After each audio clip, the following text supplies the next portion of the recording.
ঘুরতে হয় অভাব থাকলে, টাকা না থাকলে। কারণ টাকা হয়ে গেলে মানুষের সময় মিলে না, তখন সব সময় কাজেই ব্যস্ত থাকে। হ্যালো গাইস, আসসালামু আলাইকুম, welcome to my new blog. আজকে আমার ভিডিওতে ভয়েসটা একটু অন্যরকম শোনা যাচ্ছে, কারণ আমি ঘুম থেকে উঠেই হচ্ছে এই ভিডিওতে ভয়েসটা দিলাম, কারণ আমার দিনের বেলা আর সময় মিলে না। ঘুম থেকে উঠলাম সকাল 7টা বাজে, আর উঠেই দুজনে মিলে রেডি হয়ে গেলাম আমাদের বাড়িতে যাওয়ার জন্য, মানে আমাদের গ্রামের বাড়িতে যাওয়ার জন্য। এত সকালবেলা জার্নি করতে হবে, তাই আপনাদের ভাইয়া চলে গেল খিচুড়ি খেতে, আর এই খিচুড়িটা বেশ মজার ছিল। দেন আমরা মাওয়ার হাইওয়ে পার করে পদ্মা সেতু দিয়ে চলে যাচ্ছি আমাদের বাড়িতে। আর আমাদের গ্রামের বাড়িটা কিন্তু শরিয়াতপুর, তো আমাদের গ্রামের বাড়িতে যেতে লাগে মাত্র 3 ঘন্টা। তো ফাইনালি আলহামদুলিল্লাহ আমরা সুন্দরভাবেই হচ্ছে আমাদের গ্রামের বাড়িতে আসতে পারি। আর রাস্তার মাঝে আমরা একটু ব্রেক নেই, আপনাদের ভাইয়া ওয়াশরুমে যাবে। আর আমাদের গ্রামের রোডগুলো মাশাআল্লাহ এখন অনেক উন্নতি করা হয়েছে, আগে তো একটু ভাঙা ছিল, কিন্তু এখন সুন্দর করে রোডগুলো করা হয়েছে। তো আমরা খুব ভালোভাবেই আমাদের গ্রামের বাড়িতে পৌঁছে যাই। আর বাজারে নেমে ফার্স্টেই হচ্ছে আমরা ফল নিয়ে নেই, আর কিছু মিষ্টিও নিয়ে নেই, যেহেতু জামাই যাচ্ছে দ্বিতীয়বারের মতো। আর গ্রামের বাসায় কিন্তু বউ জামাই নতুন আসলে অনেকেই দেখতে আসে, তাই না? এই নিয়মটা শুধু আমাদের গ্রামে না, সবার গ্রামে হয়, সেটা আমরা জানি।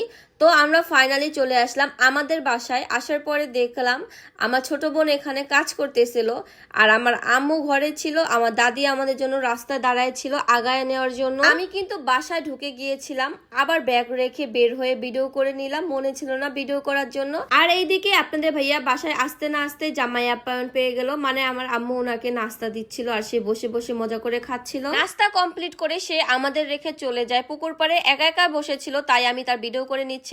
আমাকে দেখে সে দাঁড়ায় গেছে। এরপর দেখলাম বড় একটা সুপারি গাছের বড় একটা পাতা পড়ে আছে, এটার ভিতরে আমি বসে পড়লাম। আর আপনাদের ভাইয়া আমাকে বাচ্চাদের মতো টানাটানি শুরু করে দিল।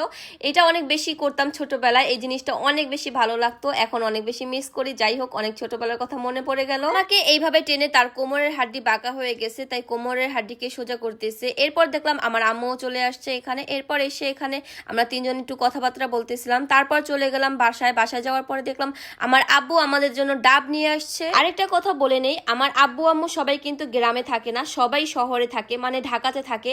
তারাও প্রায় 1 বছর 1.5 বছর পর পর গ্রামে বাড়িতে আসে বেড়াতে, আর এসে 2-1 মাস থেকে তারপর আবার চলে যায়। তো তারা আমাদের আগে এসেছিল, তারপর আমরা এসেছি। আমরা তো 3-4 দিনের মতো থেকে চলে যাব, আর তারাও কয়েকটা দিন থেকে তারপর ঢাকা চলে যাবে। দুপুরেও মজার মজার শাক দিয়ে ভাত খেলাম, আরো অনেক রকমের মাছ ছিল, সেগুলো দিয়ে ভাত খেলাম। খাওয়া দাওয়া শেষ করে ছোট বোনকে নিয়ে চলে গেলাম ভিডিও করার জন্য, আর আপনাদের ভাইয়া আমাদের রেখে চলে গেছে একা একা ঘুরতে। এইখানে আমরা কিছু রিলস ভিডিও বানাই, তারপর হচ্ছে চলে যাই বাসায়। আমার আম্মুর সাথে পাশে বাসায় আন্টিদের বাসায় ঘুরতে গেলাম। যাওয়ার পরে দেখলাম সেখানে একটা লেবু গাছে অনেক লেবু হয়েছে, এর থেকেও বেশি লেবু হয়তো আমাদের বাসায়। আমার দাদির একটা সুন্দর গাছ ছিল, কিন্তু গাছটা মারা গেছে। বলেন তো আমার হাতে এগুলো কি? আপনারা যারা যারা বলতে পারেন অবশ্যই কমেন্ট করে জানাবেন।